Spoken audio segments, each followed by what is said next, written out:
네, 할렐루야. 12월 12일 목요일 짱목과 말씀 수다의 시간입니다.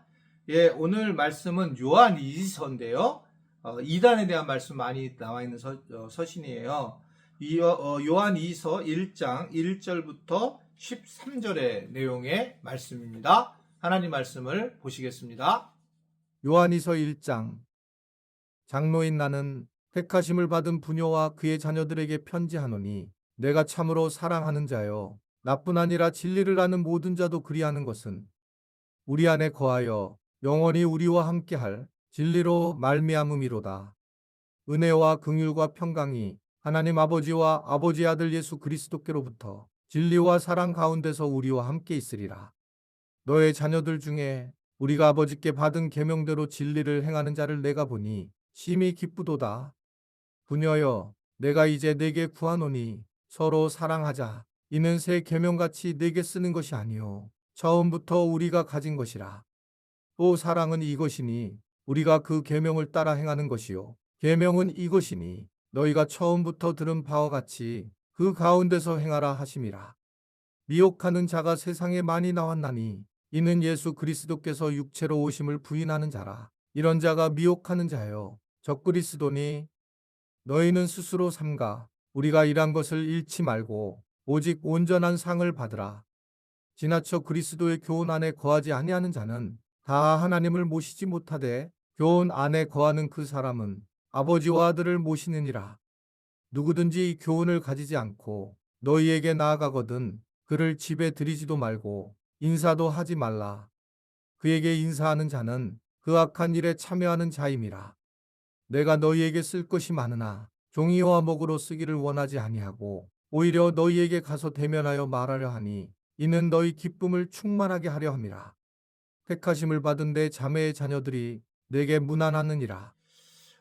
요한 2서가 아까 이단에 대한 얘기가 많이 나왔던 그런 말씀이라고 그랬잖아요. 여기서는 이제 영지주의에 대한 이단인데 예수님이 이제 육신으로 온 것은 부인하는 거예요. 그리고 영적으로 온 거로만 해석하려고 하는 것. 그래서 결국은 100%의 하나님이시며 100%의 사람이어야지만 우리의 죄를 담당하시는데 그런 것들을 내려놓고 100% 하나님만을 강조하면서 결국은 성육신하신 것에 대해서 거부하는 이단에 대한 이야기들이 오늘 본문에 나와 있고 예상보다 이런 이단이 굉장히 많이 있다라고 하는 것을 이야기를 한 겁니다. 그런데 이제 특별히 요한 2서는 뭘 강조를 하고 있냐면 이 진리와 사랑이 연결되어 있다라고 하는 것을 말씀하고 있어요. 1절과 2절에 보면 그런 얘기를 하는 거예요. 진리와 사랑이 연결되어 있고 여기서 진리는 뭐냐면 하나님의 말씀인데 하나님의 말씀의 핵심은 사랑이다. 제가 늘 얘기하는 거죠. 하나님의 사랑과 이웃 사랑이 하나님 진리의 말씀의 핵심이라고 얘기를 하는 겁니다. 결국 하나님의 진리와 사랑은 떨어질 수 없고 이것이 삶에서 나타나야 된다라고 하는 것을 이야기를 하고 있어요. 그러면서 오늘 뭐라고 합니까? 이 요한은 이 진리 안에 말씀 안에 거해야 하면서 동시에 서로 사랑해야 된다라고 하는 것을 말씀을 하고 있어요. 4절을 보면 너희 자녀 중에 우리가 아버지께 받은 계명대로 진리를 행하는 자를 보니 내가 보니 심히 기쁘다. 그러면서 5절에 서로 사랑하자. 이는 새 계명같이 내게 쓰는 것이 아니요 처음부터 우리가 가진 것이고 또 사랑한 이것이니 계명을 따라 행하는 것이다 라고 얘기를 하고 있어요. 아주 분명하게 이 하나님의 말씀의 계명은 사랑이다라고 하는 것을 너무나 분명하게 말씀을 하고 있습니다. 그러니까 말씀대로 산다라는 것은 결국 사랑으로 살아간다는 겁니다. 그러니까 그런 사랑을 하지 못한 망정 우리가 비난을 하거나 또는 공격적으로 살아간다는 것은 참 슬픈 일이고 그리스도인으로서도 회개할 일이라 라고 생각할 수가 있습니다. 이것은 어떻게 보면 아주 심각한 이단과 같은 그러한 모습으로 나타나게 되는 정도의 그런 큰 타격을 주기 때문에 아주 고통스러운 부분이다 이렇게 생각할 수가 있습니다. 이 사랑은 하는 것은 그리스도의 계명을 따르는 것이요 이것은 우리가 이 땅에서 반드시 이루어져 나가야 될 부분이다라고 그렇게 얘기를 하고 있는 겁니다. 그러니까 진리를 따른다는 것은 사랑하는 것이고, 사랑한다는 것은 즉 말씀을 따라 진리를 따라 살아가는 것이고, 결국 우리가 서로 사랑하는 모습이 돼야지만 결국 우리가 하나님의 진리 안에서 사랑을 할 수 있다라고 하는 것을 말씀을 하고 있습니다.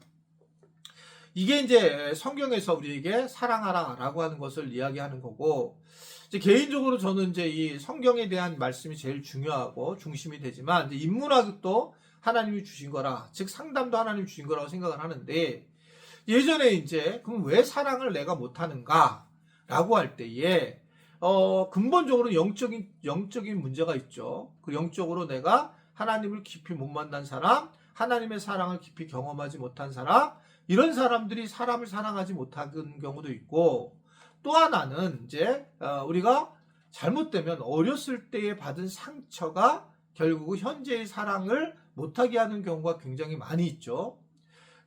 자기의 어떤 사랑의 경험 내 어떤 상처들이 현재에 드러나서 결국은 현재의 사람을 사랑하지 못하게 하는 경우가 많아요. 제가 많이 느낍니다. 사실 많이 느낀 게 뭐냐면, 다른 교회에서 목사님들한테 사랑을 받지 못하고 온 분들은 이제 뭐 사랑이라고보다 어떻든 관계가 안 좋게 온 분들은 저에 대해서도 뭐 한 10년이 돼도 싸늘해요. 그러니까 뭐 이렇게 아주 가까이 하지 않습니다.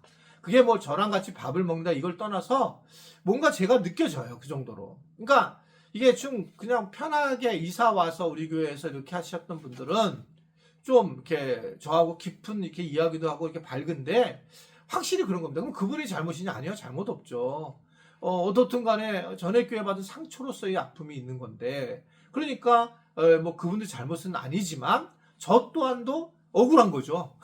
제가 한 게 아니고 다른 목사님들로 인해서 받은 상처인데 저하고 이제 연결이 된 경우도 있다는 거죠. 그래서 예전에는 항상 내적 치유 세미나를 많이 했어요.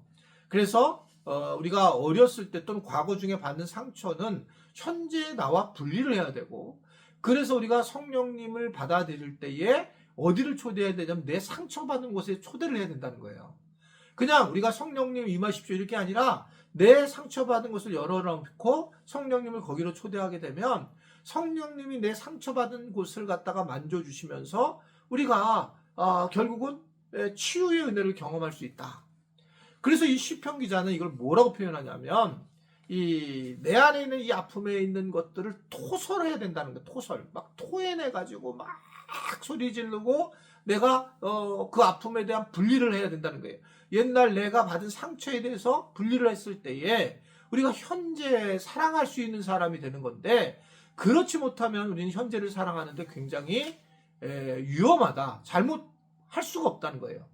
그래서 이게 내가 어렸을 때 너무 심각하게 어려운 일을 겪은 분들은 저는 목회자가 되면 안 된다고 생각해요. 이거는 그래도 건강하게 사는 사람들이 목회자가 돼야지, 너무 상처를 많이 받은 사람들이 목회자가 되면 사고를 친다고 생각하는 거예요, 제가요. 그래서 뭐 재정적으로 어려웠던 사람들도 재정적인 문제를 일으키고, 이성적인 문제에 사랑을 못 느낀 사람들도 이성적으로 일으키게 되는, 물론 많은 분들이 안 그렇습니다, 목회자들이. 그러나 그렇게 되는 경우가 있다라고 하는 것을 볼 수가 있거든요. 우리가 마찬가지예요. 우리 지체들도 내가 사랑을 하지 못하고 내가 저 사람을 지금 저 사람이 싫어. 그런데 계속 이게 해결이 안 될 때에는 자기 문제로 한번 보라는 겁니다. 내가 내 안에 있는 혹시 극한 상처, 깊은 내면의 상처로 인해서 울고 있는 내 자아가 있는 것은 아닌지, 그런 손상된 자아가 있을 때에는 우리가 이 부분에 대해서, 이 아이에 대해서 내가 만져줘야지 되지, 이거를 갖다 그냥 놔두고 기도하게 되면 계속적으로 빨간 눈을 가지고 빨갛게 보기 때문에 치유가 일어나지 않고 올바른 사랑이, 본질적 사랑이 일어나지 않는 겁니다. 사랑을 하고 싶은데 자꾸 안 되는 이유는 자기의 손상된 자아의 어떤 치유가 필요한 건가를 생각해 보셔야 되고, 그 자아에 기도하면서 치유를 느끼게 해야 됩니다. 이럴 때는 이제 주로 금요 기도에서 하면 좋아요. 이거는 혼자 하는 것보다 통성을 하면서 입을 샤우팅하고 그 안에 성령님을 받고, 그러다 보면 막 토설이 되고 막 주님 그러면서 하게 되면서 회복이 되는데, 이 기도가 안으로 먹으면 토설이 되지 않습니다. 그러니까 토설을 하면서 신음하면서 할 때에 치유가 일어난다. 예, 금요기도회 때 많이 뵙겠습니다. 내일이네요. 예, 우리 그러한 은혜를 우리 모든 지체들이 누릴 수 있게 되기를 바랍니다. 기도하겠습니다. 하나님, 우리 안에 아픔이 있을 수 있는데 그것도 모르고 살아가고, 그러다 보니 사랑하라고 분명히 했는데 사랑도 못하고 여전히 미워하고 아주 수준 낮은 모습을, 도덕적인 모습을 보일 때도 있는데, 우리 안에 있는 그런 어린 아이의 아픔을 기억하고 나의 낮은 자존감을 회복하는 그러한 기도를 통해서 성령님이 만져주시는 것을 경험하는 은혜가 있게 하여 주옵소서. 오늘 특별히 기도하고 있는 지금 지금 우리 기도하고 있는 우리 지체들을 주님 기도합니다. 이 우리 지체들이 오늘 말씀을 듣고 정말 놀랍게 이 시간에 회복의 은혜가 있게 하시고, 성령님이 그 아픈 부위를 만져주셔서 깨닫게 하시고, 그리고 이 시간 끝나고 난 다음에 기도할 때에 회복과 그리고 토로의 은혜가 있도록 주님 도와주시고 은혜 베풀어 주옵소서. 예수님의 이름으로 기도드리옵나이다. 아멘.